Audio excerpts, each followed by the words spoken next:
Good morning, I'm Angelo Castro III. I'm Angela, and we're the Castros. We bring you the news. And the views that make you think. Sometimes we agree. Sometimes we don't. This is News and Views. And here are today's headlines. Fuel prices have increased again starting today. Diesel prices in Metro Manila have increased by up to 18 pesos per liter, pushing the cost to as high as 140 pesos.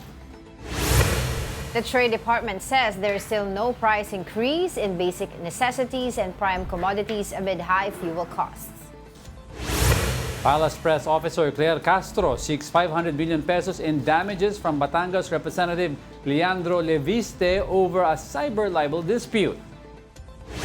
Alex Ayala's Miami Open run ended after a straight sets defeat to Czech standout Karolina Muchova in the round of 16. First on the news, diesel prices in Metro Manila have surged past 140 pesos per liter following another round of fuel hikes. Energy Secretary Sharon Garin says diesel rose by 15 to 18 pesos per liter this week, pushing regular diesel above 130 pesos and premium diesel to as high as 144 pesos. Gasoline prices also increased by 8 to 12 pesos per liter, while kerosene jumped by as much as 22 pesos.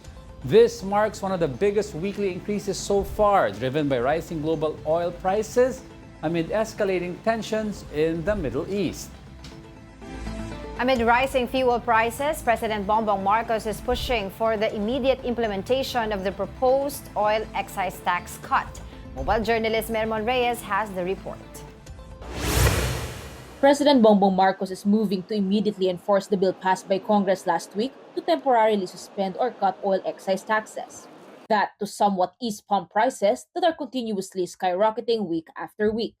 The transport sector, now the most affected by successive double-digit fuel price hikes, has been calling for such suspension even before diesel prices reached the 100 peso per liter mark.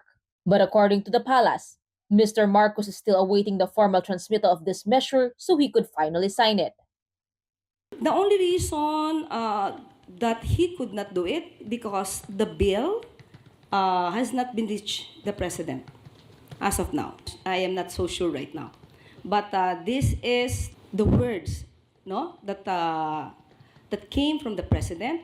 He wants this emergency power to be given to him in order to at least lessen the impact of the crisis in the Middle East. Under the 2017 Tax Reform for Acceleration and Inclusion or TRAIN law, gasoline is taxed 10 pesos per liter and diesel 6 pesos per liter.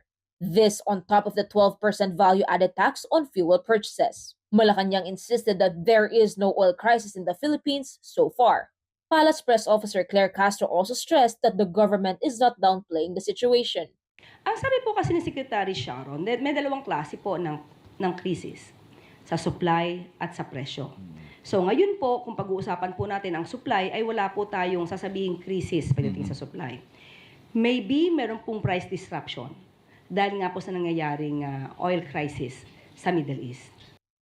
Castro, however, said that President Marcos had already ordered the formation of a crisis committee.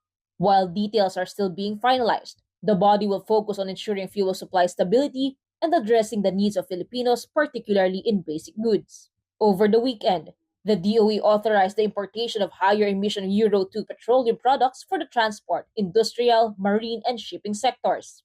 This will ensure additional supply for the said sectors. But the move has received criticisms from both motorists and oil companies, with both saying it will only lead to more cost over benefits. Dapat maglagay ka ng isa pang tangke na dedicated for Euro 2, which medyo hindi ganun kadali, no? Medyo malaki yung cost din yan. At saka pangalawa, meron ding space requirement. So it would mean na talagang it can cause inconvenience dun sa station. In his weekly vlog, President Marcos highlighted government efforts amid the ongoing world oil crisis. From the ongoing cash aid and fuel subsidies for transport workers, the price monitoring of essential goods, and initiatives to boost power and oil supply. But more than that, the chief executive, for the first time this crisis, called on Filipinos to demonstrate bayanihan or community spirit as global uncertainties persist. Ngayon ang panahon para magtulungan. Ngayon ang panahon para maipakita natin sa buong mundo ang katangian ng bayanihan na nasa puso ng bawat Pilipino. Bawat isa sa atin ay may magagawa namang paraan para makatulong.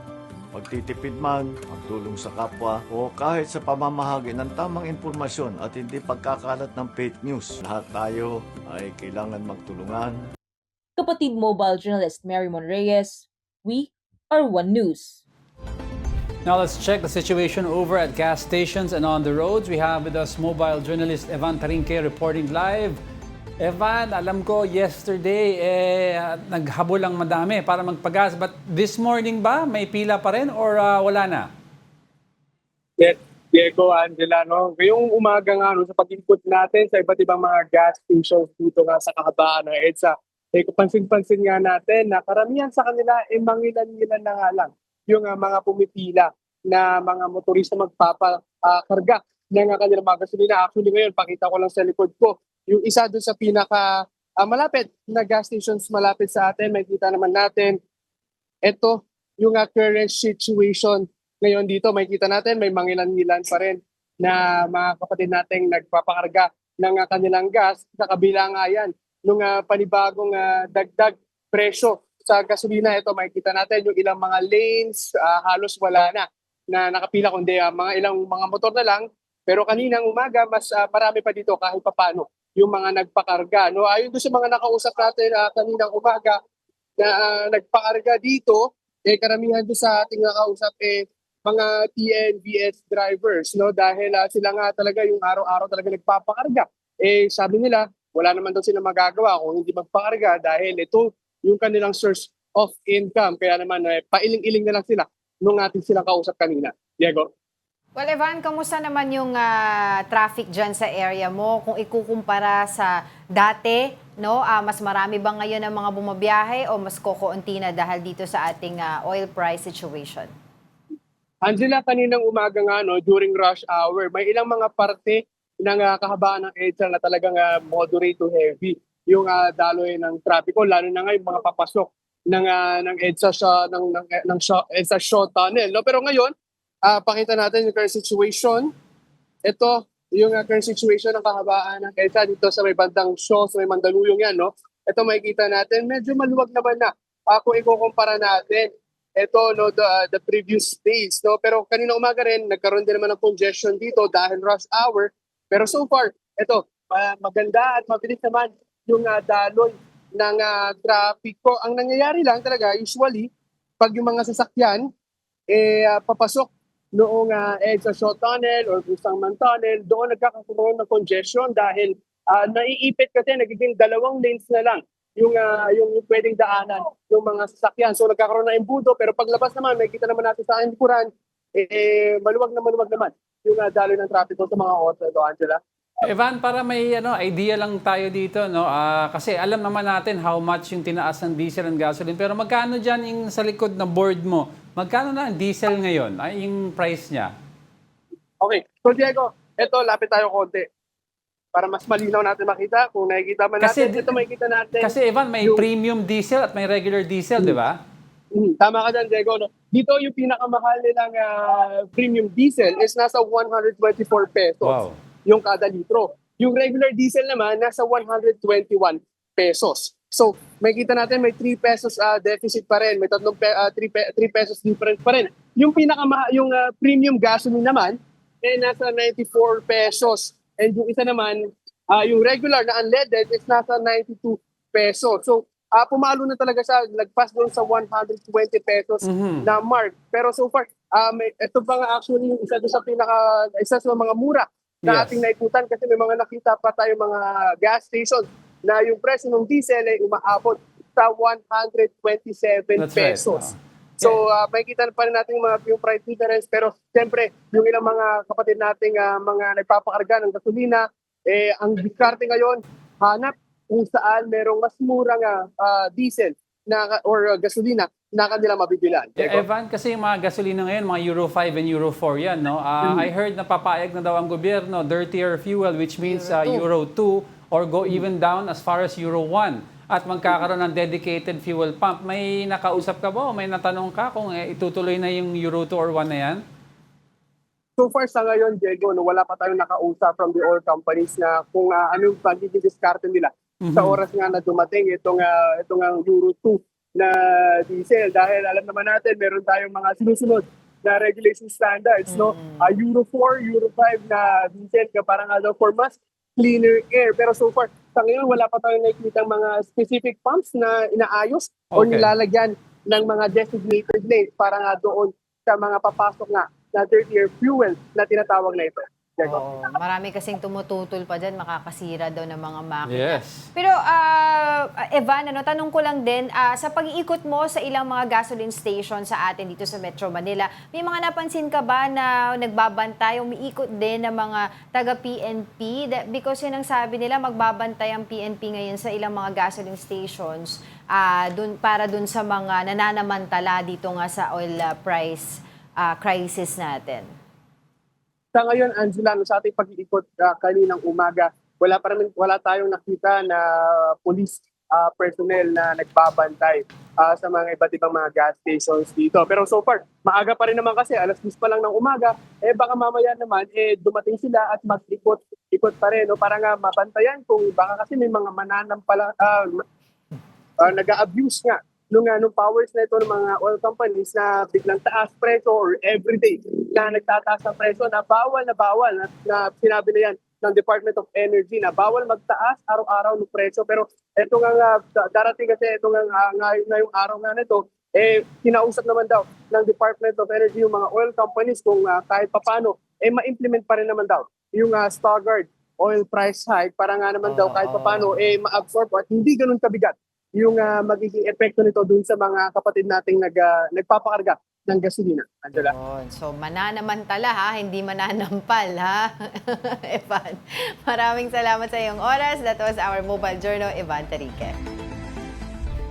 Let's now go straight to the Senate where an organizational hearing on the Middle East crisis is now underway. Let's watch this. Yung mga na-stranded sa mga nasabi kong lugar, yung mga kababayan natin. Dagdag po dito, merong mga OFW sa Gulf na tiyempong nagbabakasyon po sa ilang bahagi sa daigdig at katuwang natin muli ang mga overseas posts, foreign service posts ni na SecTes at ng DFA.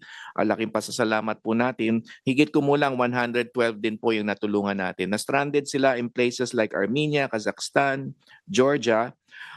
Sila po yung nagbabakasyon. Halimbawa kasi nung panahon na yon sa Kuwait, National Day Week, holiday week nila. So yung mga OFWs natin, nagbakasyon sa ilang lugar katulad nung nabanggit ko, Georgia, Kazakhstan. So naipit po silang, hanggang ngayon nandun pa rin po ang ilan sa kanila. At in the meantime, sinusustentuhan natin, binibigyan natin kasi naubos na yung pera nilang pang turista doon.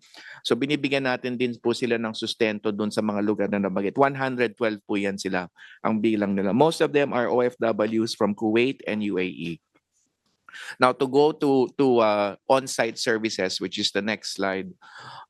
Yun pong on-site services natin, essentially, ito yung mga nangangailangan ng tulong in terms of yung ating mga halimbawa food or water o kailangan ng temporary accommodation, anything that they would need as this conflict goes on.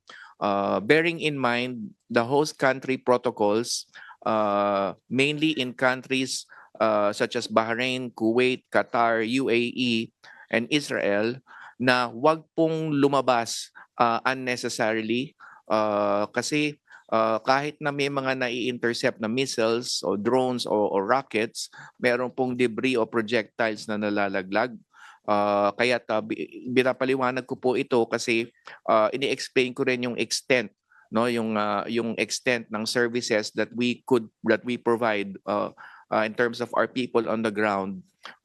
Pinupuntahan na po sila yung mga ilang OFWs, yun po mga nangangailangan. By way of example, sa Bahrain, may mga government shelters na tinalaga. So ang metodo po ng ating Bahrain MWO at OWA, pinupuntahan po sa Bahraini government shelters at hinahanap doon yung mga Pinoy at binibigyan ng kaukulang pagkain o ano pa man pa ang pangangailangan nila. So thus far, 16,660 po ang nasilbihan natin na nangailangan ng tulong on-site. Pangatlo po is repatriation. At ito po sa mga nangangailangan po ng tulong in terms of yung kagustuhan nilang makauwi sa mahal nating bayan. At higit kumulang ay meron po tayo ngayong mga ilang repatriation requests na process. Sa kabuuan, mga 2,630 ang natulungan natin in one way or another pre or post repatriation assistance. Of this number, 1,837 nabigyan ng government funded tickets. Yung 837 are mainly covered by the charter flights. And nakaapat na po tayo. The fourth charter flight landed in Manila with the President receiving the 343 who arrived yesterday, and Administrator P.Y. Kaunan flew in with the fourth charter flight from Riyadh, Saudi Arabia. So kasama din po, as I mentioned, 430 dependents. Ibig sabihin po ng dependents, mostly they are children, OFW children. Sinasagot po natin pati ang plethang assistance ng mga bata ng ating mga mahal na OFWs. The next slide is just a visual of how we undertake the repatriation effort. So from the origin country, we provide on-site pre-repatriation assistance. On-site, kapag kahit wala silang, kung sila ay nagpaplano ng umuwi, binibigyan sila ng assistance in one way or another, food or basic needs, o kung kailangan nilang temporary accommodation, o pagdala sa meeting points, assembly points. Usually, ang assembly points naman po, embahada natin o Migrant Workers Office. Or in the case of Dubai, the Philippine Consulate General's Office. And then we have identified fly-out points, meaning kung saan po sila makakalipad pa uwi. At nabanggit din po ni Secretary Tess kanina kung ano yung mga airports na bukas. That's essential because that essentially means yun yung mga fly-out points natin out of the Gulf, out of Israel. So essentially, sa ngayon, 4 ang nagamit na nating fly-out points in Egypt, in Saudi Arabia, in UAE, and in Oman. Now, there is a challenge also as mentioned by SecTes, kapag sarado yung airport in countries like Kuwait and Bahrain, o kaya highly restricted or restricted ang airspace such as Qatar. So therefore, land crossings are essential. So our DFA and DMW and OWA teams lead our OFWs to a 6 to 8 hour land crossing effort.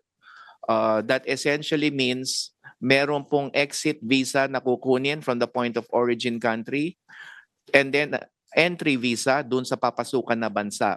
The entry point country most likely will be the fly-out point country. So for example, yung fourth charter flight galing sa Saudi Arabia, and therefore yung land crossing from Bahrain, Qatar, and Kuwait, ang crossing po niyan sa mga specifically identified border crossings between those countries to Saudi Arabia.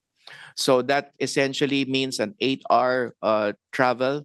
Meron po itong mapang kasabay pero hindi namin ipipresent yung mapa for security reasons kasi nakatukoy doon yung assembly points, nakatukoy yung border crossing, nakatukoy yung mismong rota. But we will make these maps available to the members of the committee po. Hindi lang ho natin sinama sa presentation. Sa fly-out points, nandun na naman din ang kasama naman po ang MW at OWA natin na nagbibigay ng fly-out points assistance. I was in Dubai for the first charter flight. Inatasan po ako ng Pangulo na tumungo doon at na-witness ko po mismo ang repatriation assistance that is undertaken, meaning transport, food, airport assistance, any form of airport assistance. Kung may nahilo, merong first aid na binibigay na gamot. Kung merong mga seniors, kailangan ng tulong sa wheelchair o paglakad, kahit hindi within the airport, inaalalayan na po natin syempre. And then pag uwi po sa Pilipinas from the fly-out points, So as I said, we have identified land crossings, we have identified flyout points, at pag-uwi po ng Pilipinas, nandiyan na po yung post-arrival whole of government assistance na inatasan ng Pangulo since day one nung sigulot pa mula nung linusob ng Hamas ang Israel noong October 7, 2023. Matagal na po kami nagsasalubong sa airport, and most especially since October 7, 2023. Kami po ni Admin PY ay madalas nang nando doon. We welcome Filipinos who are affected by these conflicts since October 7, 2023 para bigyan sila ng post-arrival assistance. Kasama namin ang DOH, DSWD, ang DFA nandun din, ang DOTR dahil po may airport assistance din na binibigay sina Sec Banoy and his team. And then meron ding Bureau of Immigration Assistance kasi para ma-fast track yung pagsalubong. Ang TESTA po si Sec Kiko Benitez nagbibigay ng mga vouchers, training vouchers for upskilling purposes dun sa mga gustong maitawid ng sarili nila sa upskilling or reskilling or retooling. So yun po yung patuloy din po as they arrive, meron din mga follow-through information sharing about other potential programs such as the DTI programs, the DOLE and the PESO programs, and of course other agencies such as Pag-ibig and SSS. Next slide po, and the last one is on reintegration. Okay. So yung reintegration po, ayun na pala, pinapakita na sa screen. So sa reintegration, essentially is a whole of government effort. So what we're doing right now sa reintegration is pinoprofile na po natin yung mauna nang nakabalik, yung 1,400. May nakaamba na po tayong mga job fairs na isasagawa just for them. Meaning to say, with the profiling ng kanilang skill sets, halimbawa ang nauwi ay isang barista, at yung barista na yon walang valid employment visa sa pinanggalingang bansa. Ibig sabihin, hindi na siya babalik. So for good na siya sa Pilipinas, and therefore, ang isasagawa natin, lalatagan natin siya together with the DOLE ng local and overseas job vacancies through a job fair that can be virtual or face-to-face, depending na sa tao po. So yun po ang basic first step na isasagawa natin. Ang livelihood interventions, papasok na rin po yan in terms of basic entrepreneurship training. Yan ho ang first step. Para lang malaman natin kung sino talaga ang interesado o kaya bihasa o talagang determinadong magnegosyo. Kasi hindi rin naman ho para sa lahat ang pagnenegosyo. Kasama rin po dito ang family members na bibigyan natin ng karampatang tulong. Next slide. Okay na. So that's just a summary by the numbers na tinulungan po natin on site. Kasama rin po dito, I just like to point out the medical side, yung 398 na yan.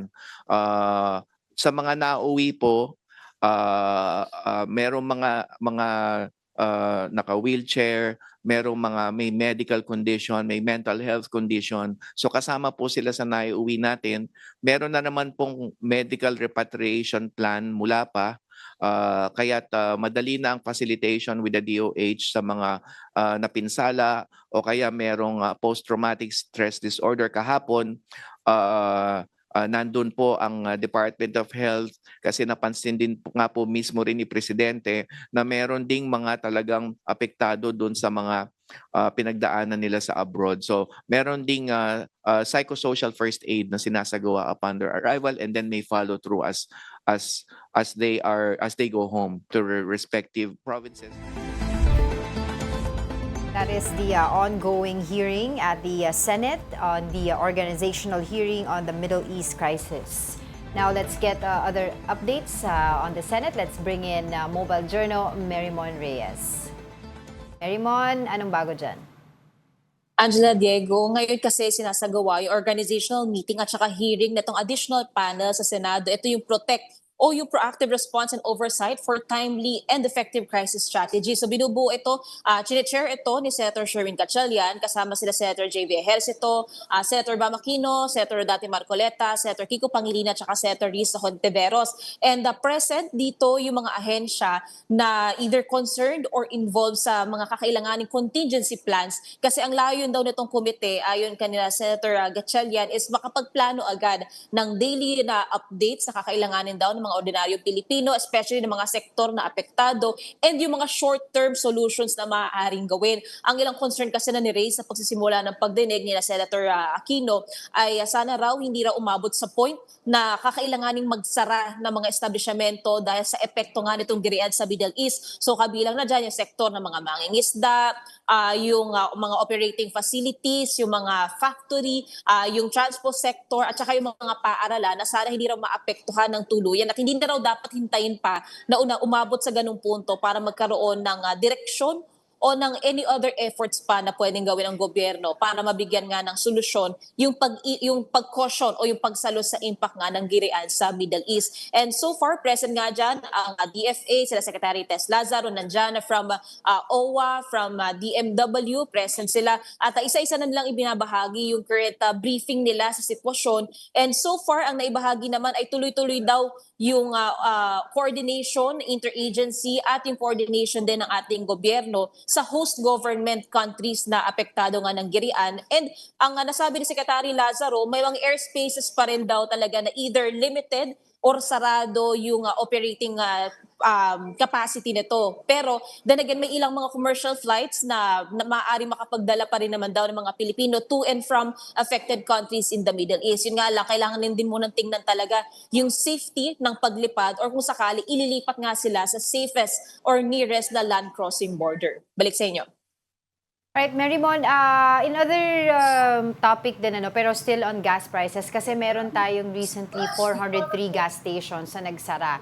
No, right now, we don't have concrete details dun sa reason bakit sila nagsara, pero baka ang tinitignan nilang anggulo dun ay hoarding, no, o pagmamanipula ng mga presyo ng kanilang produktong petrolyo. I was wondering if the Senate is interested or looking into it, no, para magkaroon ng hearing regarding this at malaman kung ano ba yung punot dulo nito at para hindi na mangyari sa mga susunod pang araw.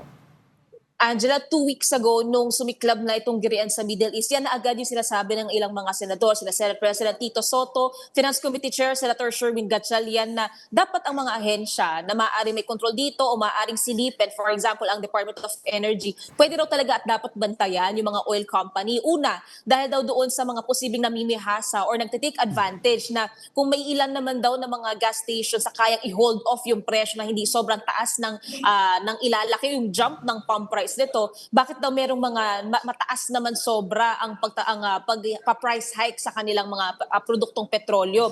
Yan yung 2 weeks ago pa lang, sinasabi ni na SP Soto na noong una parang kailangan daw silipin, pero nung nakita na rin nila na merong umaangat agad ng around 90, around 100 pesos na hindi pa naman nandoon yung range ng possible na pump price hike, yun na agad yung very concern nila. Kaya itong si Senate President Tito Soto, nag-file din siya ng isang panukala para nga ma-repeal na itong Oil Deregulation Act at maibalik kahit papaano yung regulating powers ng mga produktong petrolyo, ng diesel, ng langis sa gobyerno. Kasi nga ang problema ngayon, wala silang kapangyarihan dyan. Technically, wala silang control. So chances are, kung ano man yung magiging reasoning ng oil companies, kung ito ay presyo para makakombat sila sa pahirapan ng pagkuha ng supply or kung merong namimihasa, yan yung gusto raw nilang matutukan at matignan. Sabi nga ni SP Soto, it's about time daw na magkaroon ulit ng pag-aaral tungkol sa panukalang Oil Deregulation Act. And lastly, Marymon, ano na nga palang update doon sa resolution that will grant the President yung emergency powers, no, na pagtanggal dito sa excise tax? Because the last time we heard, akala natin yung presidente yung nagbabagal-bagal dito. Pero according to Yusek Castro yesterday, wala pa daw nabibigay sa kanya ang upper and lower chamber tungkol dito. Para pirmahan. Oo, Angela, last week nga nung nakita na inadapt na ng House yung Senate version nito, yung pagbibigay ng emergency power sa Pangulo to either reduce or suspend ang excise tax on petroleum products. Ang huling nasabi ni Senate President Tito Soto kahapon is hinihintay niya pa supposedly yung enrolled copy na transmitted ng House para mapirmahan niya and then mapirmahan na ni Speaker Bogie D at mai-transmit na sa palasyo. Pero kahapon, nung umantabay tayo, around evening, ang sinabi na ni SP, pipirma na raw siya. Pero so far, nagpauna na siya kasi wala pa raw si House Speaker. So, ang mangyayari ngayon, ang hihintayin is yung pagpipirma nila ng House and then sila na raw ang magta-transmit sa palasyo. Pero as far as the Senate is concerned, kahapon pumirma na si SP Soto. Wala siyang naging ibang pagpapaliwanag. Ang sabi pa nga niya, mas maganda raw tanungin ng Kamara kung bakit may possible delays on their end. Alright, maraming salamat sa iyong oras, Mobile Journal. Merrimon Reyes reporting live from the Senate. We'll be back with more stories after the break. Keep it here on One News.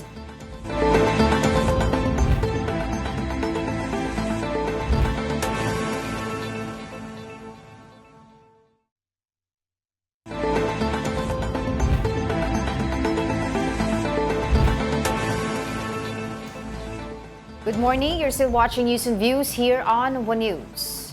The DTI says there are still no price increases in basic goods as monitoring continues across markets. Let's check the situation on the ground with Mobile Journal Fatima Baduria now at Muñoz Market. Fatima, kamusta ang presyo ng mga bilihin dyan sa Muñoz?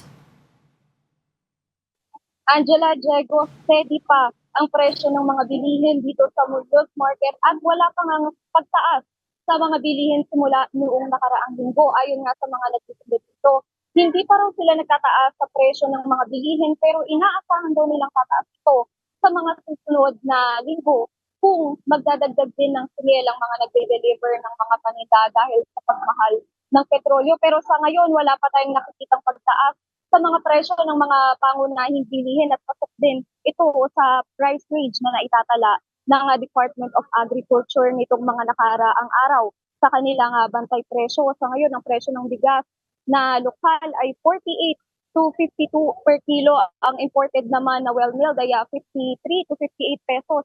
At ang iba naman na imported na premium ay 60 to 63 pesos. Pasok pa rin dito dun sa bantay presyo ng DA. Ang mais, 80 pesos per kilo yan. Ang itlog ay 7 to 10 pesos ang presyo, depende sa laki. Ang karne naman ng buong chicken, isang buong chicken ay 220 pesos. Ang laman ng baka, 530 pesos per kilo. Ang pork naman, 340 to 370 per kilo. Ang isda, tulad ng tilapia, ay 140 per kilo. Ang galunggong naman, 240 per kilo. Ang bangus, nasa 280 to 300 pesos per kilo. At pakita ko sa inyo yung ibang mga bilihin dito. Ayan, ito yung mga itlog. At meron din ditong mga nyog, no? Ayan, nagkakayod dito yan ng nyog. Kanina natanong natin, nasa 50 pesos daw ang nyog. At ito naman si nanay nagtitinda ng tilapia. Nay, magkano ang isang kilo ng tilapia? Magkano ang isang kilo ng tilapia? Nasa 120 to 140 pesos daw ito. Ayan, nagtaas po ba ng presyo? Nagtaas po ba ng presyo? Hindi naman. Hindi naman. Ayan, hindi naman daw nagtaas ng presyo dito sa tilapia.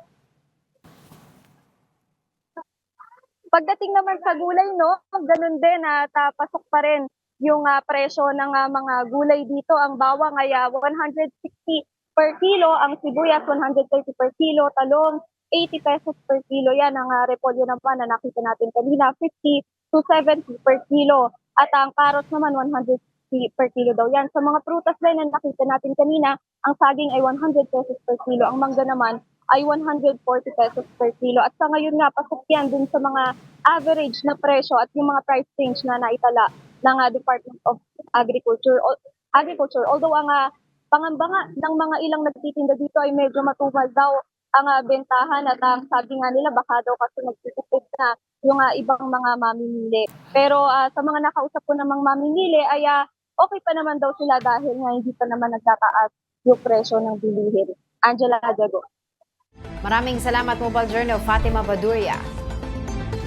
Distribution of cash relief for Transport Network Vehicle Service or TNVS drivers starts today, March 24. And for the details, we have mobile journalist Francis Rivera. Francis, ano balita dyan? Yes, Diego, Angela, ngayon ay nagpapatuloy ang pagbibigay ng ayuda para sa mga TNVS driver. At dito nga sa akin, likuran, medyo kakaunti pa lamang ngayong oras na ito dahil kanina pa raw sila nag-start. Those 6:30 in the morning, nag-start na silang mamahagi ng mga ayuda para sa ating mga TNVS driver. At isa rin talaga sa nakikita nating common problem ngayong katulad din last week, yung mga driver na wala sa listahan, pero wag daw sila mag-alala dahil merong mga representative yung mga TNVS company dito kasama yung LTFRB kung saan kinukuha nila yung mga information nitong mga driver na wala sa listahan gaya na nga lang ng pangalan nila at contact number kung saan i-message o itetext daw sila kung sakaling kailan yung panibagong schedule ng pagbibigay ayuda para sa ating mga TNVS driver. At ganun din, patuloy din yung pagbibigay ng mga ayuda naman dun sa last week na humabol na mga tricycle driver, patuloy pa rin silang tumatanggap dito ng mga tricycle driver o yung mga nasa TODA na hindi nakatanggap last week at hinabol ang kanilang mga pangalan at ina-accommodate pa rin nila at binibigyan pa rin nila ng mga cash assistance itong mga tricycle driver. Diego, Angela. So Francis, ngayon, ilan na yung mga nabigyan under the TNVS drivers at saka doon sa mga tricycle drivers na humahabol pa rin? Yes, Angela. Yung sa mga TODA, yung mga tricycle driver ay meron tayong 80 na tricycle driver na mabibigyan ngayong araw. Ito yung mga humabol Ito yung mga wala sa listahan last week. Pero ngayon, ini-expect naman nila doon sa mga grupo naman ng TNVS driver, ini-expect naman ng LGU ng Pasay na nasa 700 ang makakatanggap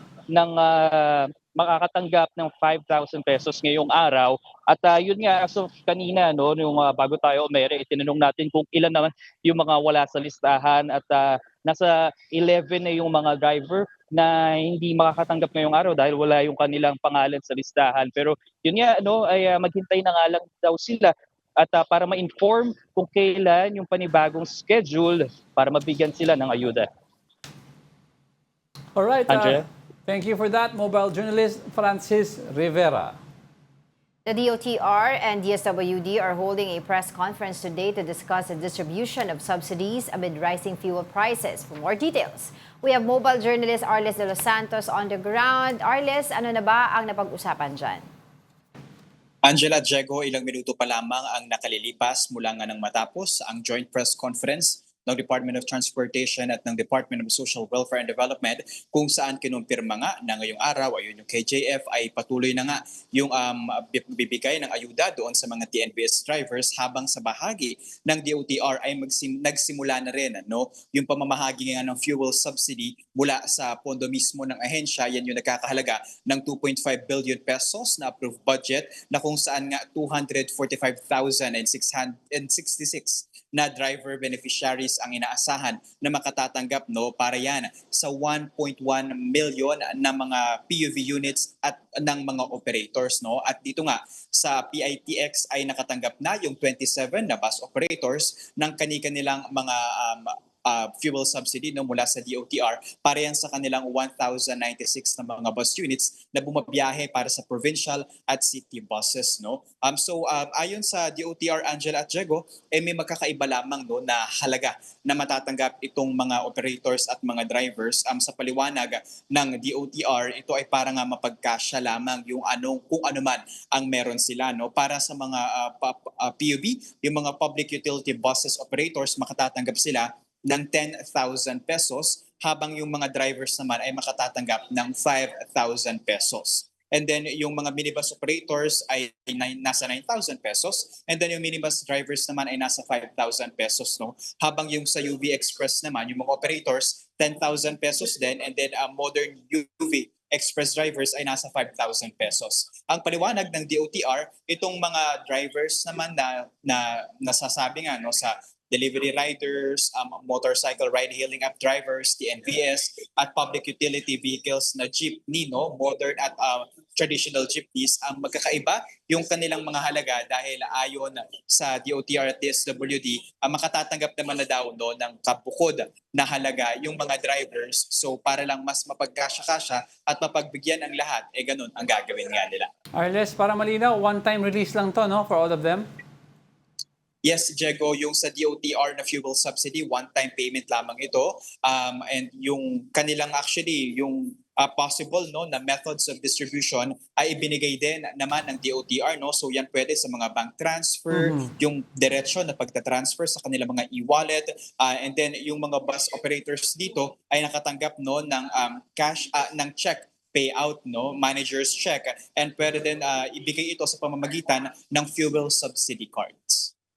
All right, thank you for that, mobile journalist Arles de los Santos. The Independent Commission for Infrastructure, or ICI, says it did not clear House Speaker Martin Romualdez of any liability in the flood control scandal. This after Congressman Jude Asidre claimed the commission had supposedly declared Romualdez not accountable.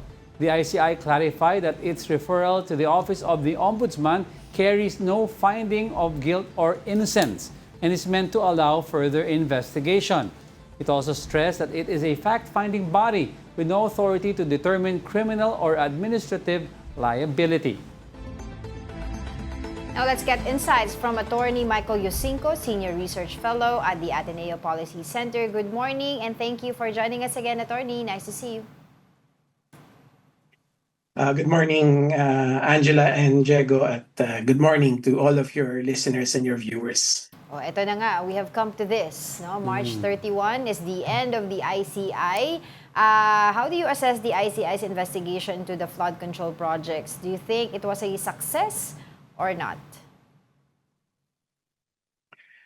Well, first of all, we'll never know until they publish the report, no? So ang alam lang natin is that they collected dalawang track, di ba? Dalawang track ng mga dokumento which they have now turned over to the Ombudsman and the DOJ. So we have no idea what are the contents of those documents or whatever they are.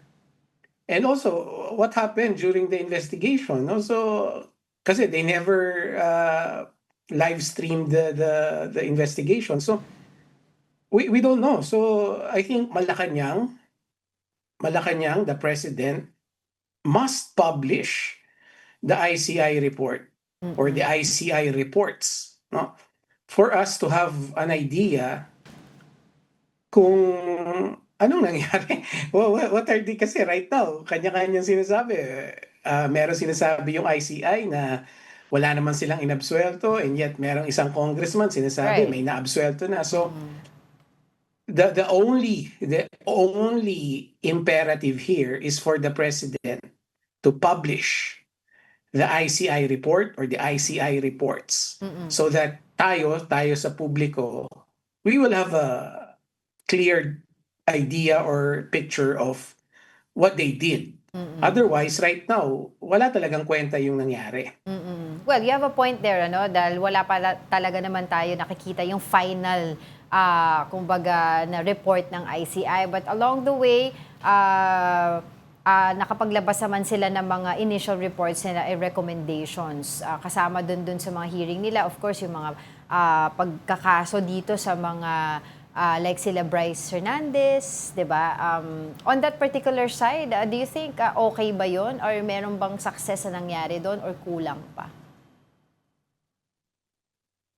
Walang success, no? Kasi the DOJ and the Ombudsman were going to do that anyway, no? Kasi yung Ombudsman and DOJ, they were already investigating yung pork barrel cartel, no? The criminal conspiracy. So they would have eventually filed the cases then and frozen the money that were involved, no? So kumbaga the ICI was just like parang salimpusa lang siya that they parang replicating what the Ombudsman and the DOJ were doing, no? So ang gusto natin malaman right now is ano yung mga gaps doon sa sistema, doon sa proseso where the process was vulnerable to corruption. Yun ang gusto natin makita ngayon eh. Because I think as a fact-finding body, the ICI would have identified saan yung gaps, saan yung mga points in the process that made the entire budget process vulnerable to corruption. Kaya nga kailangan ma-publish yung report so that we can analyze what happened and identify the gaps and remedyohan yung mga gaps na yun kung ano man ang remedyong kailangan. At some point, did you somehow expect this na mangyayari na talagang saglit lang talaga tong ICI na to and it's not going to end well because halfway through ay ang dami na nag-resign din ng mga commissioners? Yes, I think it was also in your show that I said it, no, from the very beginning.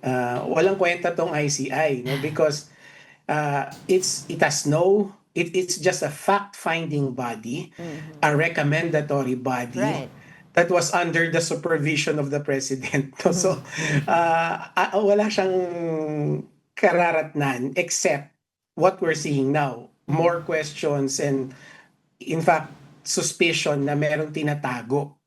So again, at the risk of sounding like a broken record, the only way to get out of this is for the president or Malacanang to publish the report, no? Yeah. Kung ano man yung report na sinubmit sa kanila so that may clarity tayo, may alam tayo na ano ba ginawa nitong ICI na to. In fact, ang naalala ko lang talaga, ang very remarkable sa akin yung yung merong paskil, all we need is love. Or ano ba yun? Remember that? Sorry, yun ang naalala ko talaga. Hindi, tapos That's the worst. Yeah, attorney kasi ang sinasabi rin ng ICI, they are not there to determine criminal liability but rather fact-finding. So parang, bakit ka parang tayo ng isang commission if wala ka naman determination at the very least of criminal liability or sabihin mo man sa ombudsman, ito kasuhan mo to kasi guilty. Wala palang ganun eh. So papadala ka lang ng info tapos subject to approval ng ombudsman or determination kung ano gagawin. So do you think this ICI was done just to appease at that time public outrage? Oh, 100% yes, no? It was done just to show na parang may ginagawa yung administration against the flood control scam or the flood control corruption, no? Kasi mainit yan noon, 'di ba? A couple of months ago. Pero it was pretty obvious then eh. Doon pa lang sa executive order, alam na natin na it was a farce, no?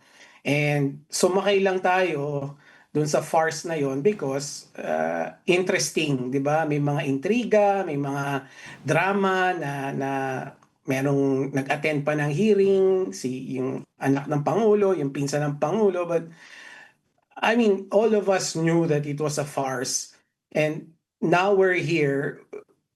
It's been proven to be a farce, no? Kasi at the end of the process, ang ombudsman pa rin pala, which is really the case in the first place, who will make the final determination. But having said that, do you believe or do you trust that the ombudsman is going to, deliver this time around, kumbaga mag-file ng mga cases doon sa people who are involved? Let's say, for example, may somehow truth doon sa sinasabi ni Congressman Asidre na wala daw kinalaman dito si former House Speaker Martin Romualdez. But you believe that somehow ang ombudsman will really do their duty this time around, that talagang makakasuhan yung mga dapat makakasuhan who are involved in this mess?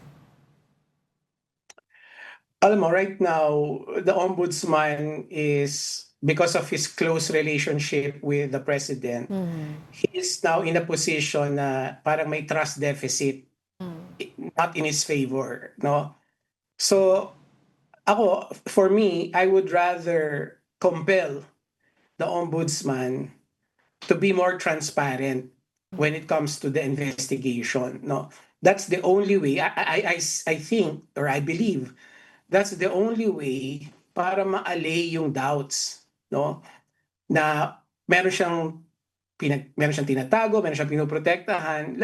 Lagi naman niya sinasabi na wala di ba? Na the public interest is in his only the public interest is in his mind, no?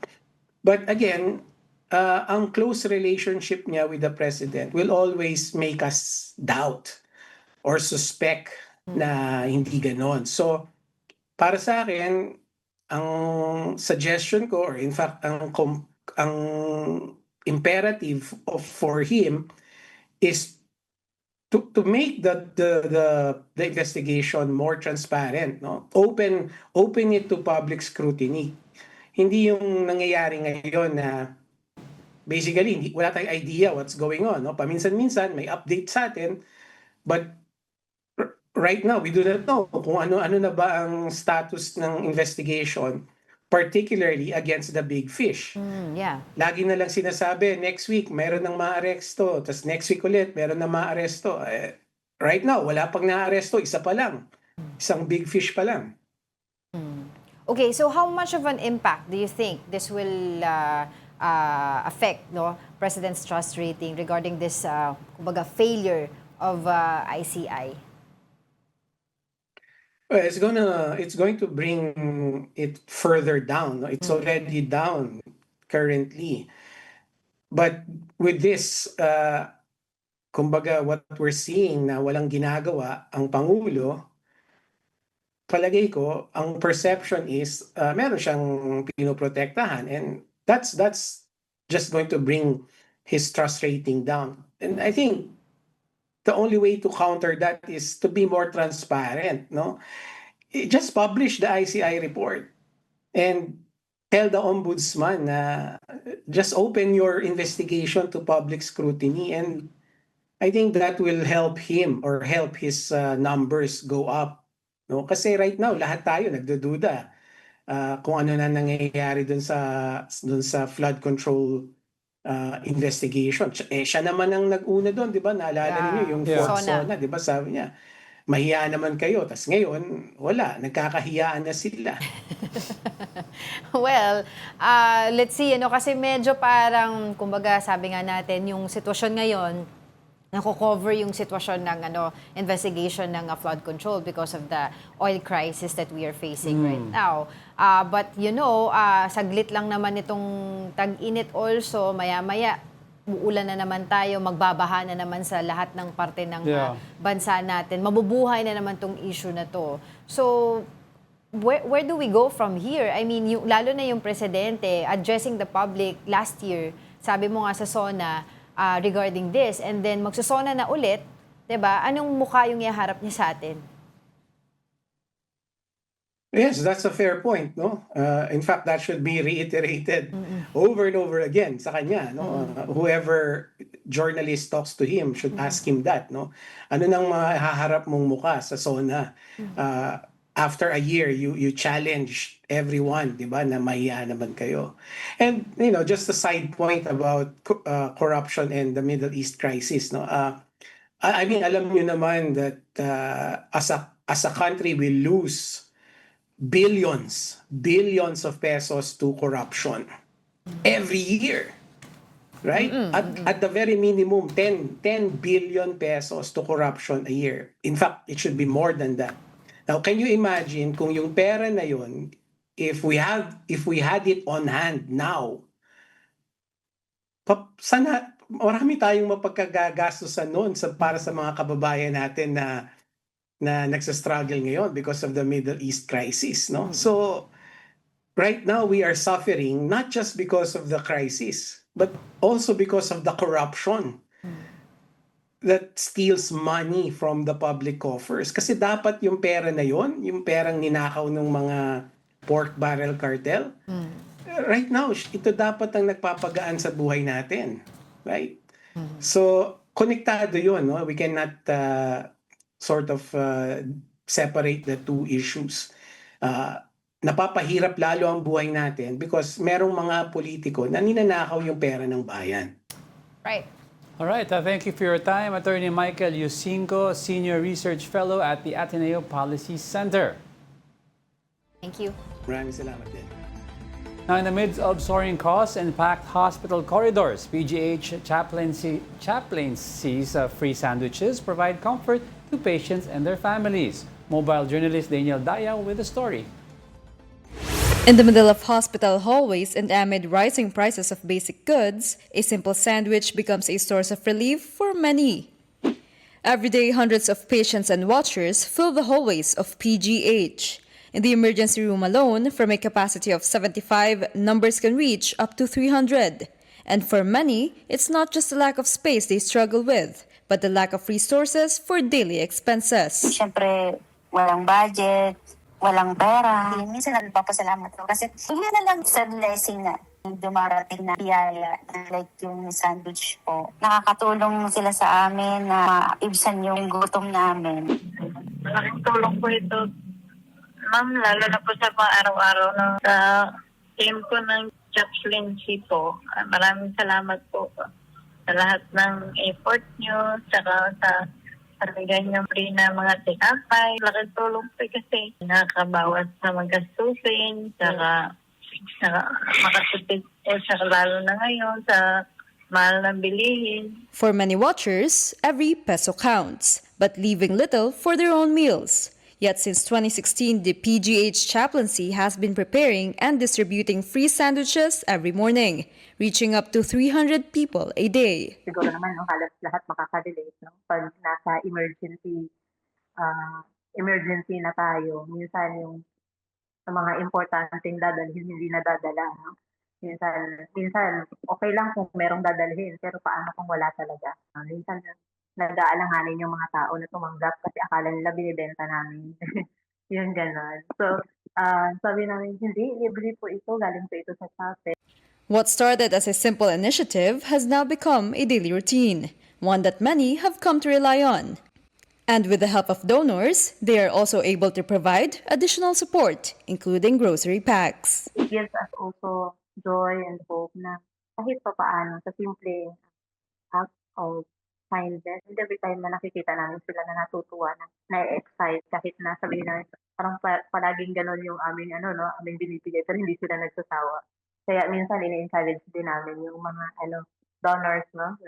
Mag-join kayo, mamigay tayo ng tinapay kasi nakita ninyo na how grateful they are. At a time when many sick Filipinos continue to struggle, initiatives like this offer a sense of hope. Kung titignan po natin ang sitwasyon sa ating government ngayon, madami ang nagnanakaw pero madami din ang willing to help. And marami pa rin ang mabubuting puso. Kaya it gives me hope na sa pagtulong-tulong, konting bagay na may iaambag natin sa ating kapwa ay malaking tulong na yun. The PGH chaplaincy remains open to those who want to donate. Because in times like these, even a simple sandwich can go a long way. Kapatid Mobile Journal, Daniel Dayao, we are One News. Sarap. Mukhang gutom ka na. Tanong mo ano palaman eh. So, parang egg sandwich. Parang sarap, no? Anyway, here's a quote for the day. Crisis doesn't break you. It reveals what you refuse to lose. And that wraps up today's episode of News and Views. Join us again tomorrow. I'm Angela Lagunzad Castro. And I'm Angelo Castro III. Kapatid, we are One News. All sides, all the time.